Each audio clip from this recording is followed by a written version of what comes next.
Ayan,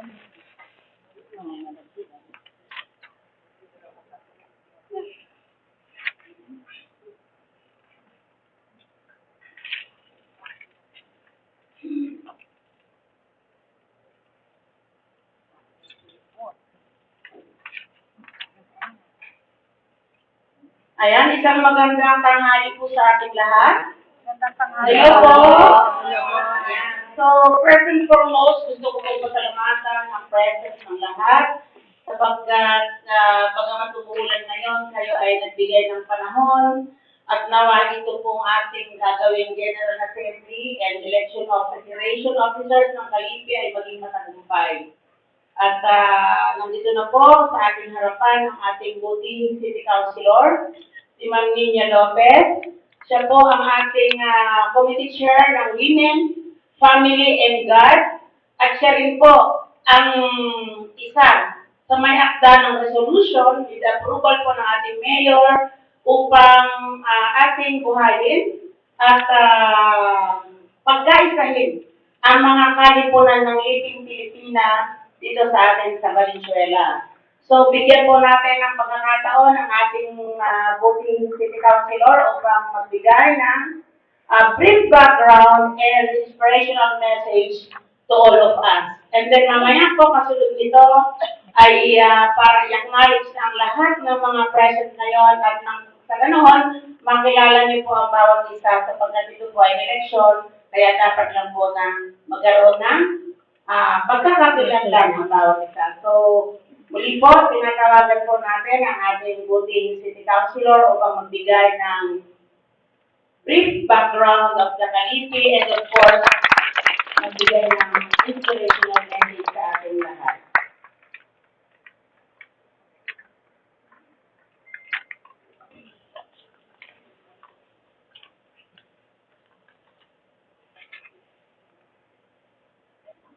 Hello po! Hi! Alam po natin, so ano po yung panahon po ngayon, fiesta time. At makulimlim pa po, parang ngayon po tayo nakaramdam ng konting lamig. Ako nga parang lamig na din ako. Kanina pawis na pawis po kami ni Mayor sa brigada sa Bitig. Tapos, sakay ng sasakyan. So, good luck talaga sa baga nito. Huwag naman po. Anyways po, magandang araw po sa ating po lahat. Yung araw naman din po. Siyempre po, sa ngalan po ni Mag Dorothy Goeng at Evangelista, sa ngalan po ni Mayor Especialian, ng ating po Vice Mayor Marlon Idol Alejandrino, at siyempre po, ng lahat ng bumubuo ng konseyo, siyempre sa favorite po kapatid si Ate Lori. Magandang hapon po ulit sa inyo po lahat. At siyempre, nagpapasalamat po kami sa inyo pong mga kanya-kanyang mga barangay, sa inyo pong mga kanya-kanyang mga kapitan, at sa lahat ng bumubuo ng mga sangguniang pang-barangay ng bawat barangay natin. Maraming salamat po sa pagpapadala nila sa inyo sa amin. Thank you very much po. Paki-extend po sa kanila ang amin po labis na pagpapasalamat dahil kami po ni Tita Linda ay talagang kinakabahan kung may pupunta ba.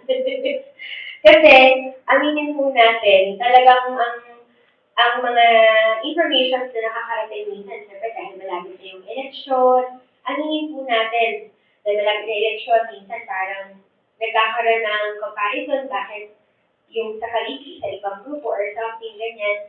Ito po ay a reminder lang po to everyone na again, Kalipi organization is a non-sectarian, non-political organization.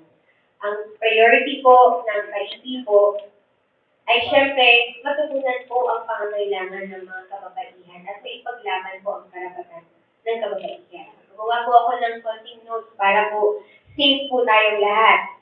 Ang Kalipi o Kalipunan ng Liping Pilipina ay isang samahan ng kababaihan sa ilalim ng Department of Social Welfare and Development or DSWD na pinangunahan po ni Secretary Rex Gatchalian.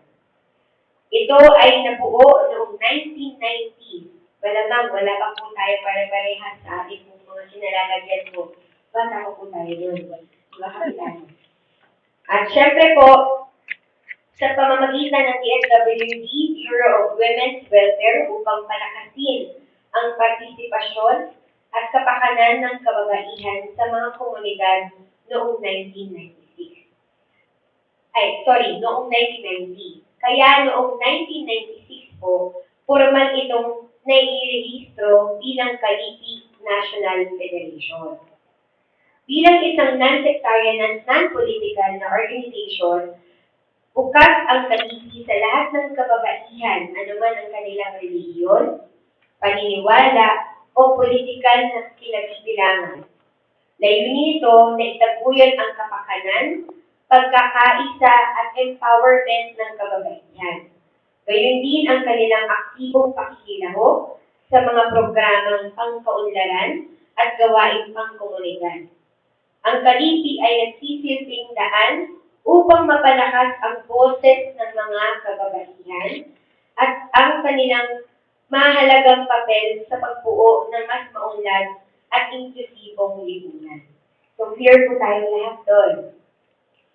Sa lungsod po ng Valenzuela, kinikilala at sinusuportahan ng Kalipi bilang katuwang sa pagsusulong ng mga programa at advokasya para sa mga kababaihan.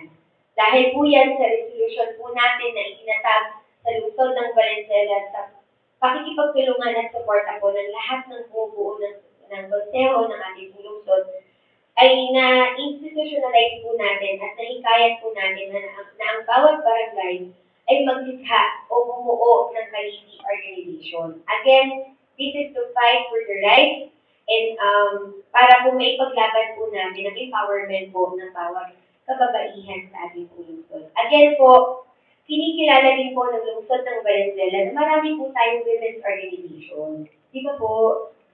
Ang layunin po natin, kaya po namin pinubuo ito ni Ma'am Linda, dahil nga po, ito yung parang umbrella organization po ng DSWD. So gusto namin, meron man pong ibang mga women's organization sa iba't ibang barangay, sana po, ito po yung bumuo sa lahat po ng organisasyon ng kababaihan sa ating pong lungsod.